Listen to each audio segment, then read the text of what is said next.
Okay, so I've decided on my business idea and my business name. So now it's time to pick some branding and colours and a logo that I'm going to be using. So if you Google coolers, coolers.co is the website we're going to be using for this. There are others available, which I'll show you shortly. I'm going to click here, start the generator, and then this will give us a palette of 5 colours. And if you hit the space bar, it will give you colours that work together, that work well. If you really like a certain colour, you can click the padlock and you can change the other colours around it. You can drag it. You can also select alternative shades of this colour, and you can adjust things like the saturation, brightness and hue of that colour. And again, you can lock it, keep pressing the space bar, and this will cycle through and give you different colours. Once you lock a few and you've decided on some certain colours that you'd like to use, then you've got your palette. Just be careful locking some and keeping some unlocked, because these won't be compatible with these necessarily. You've also got an explore feature where you can have a look through and see the most popular colours, things that people have put together. You can search for tags.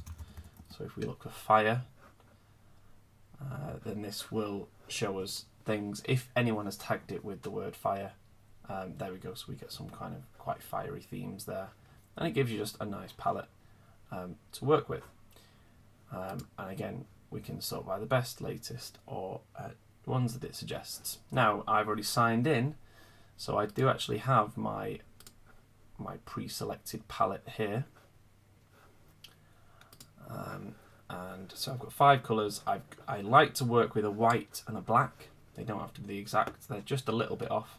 Obviously you've got these, you've got your hexadecimal codes as well, and they have a little description underneath: Alice Blue, Aquamarine, Maya Blue, etc. I'm going to go to export, and you can export it as any of these. I like to use a PDF because anyone can use it, and it gives me a nice PDF with the hexadecimal codes, the RGB codes, HSV and CMYK if you need to use them. I'm going to download that, and I'm going to add it to my Google Drive so that everyone else can access it. There's a few other tools that you can use. If we head back over to Google, Adobe have a version called Cooler. Again, it's a play on the word colour, and again I'm logged in, and this is this uses colour rules.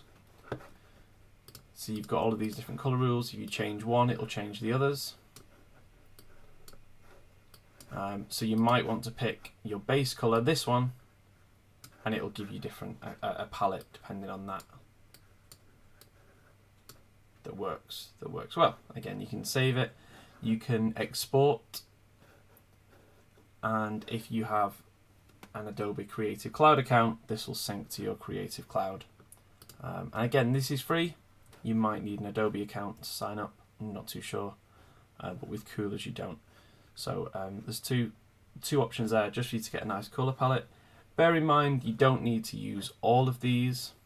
Okay, you can have just 1 or 2 if required, and have the others of white or black. So you don't need them to be there. So let's go and make a logo.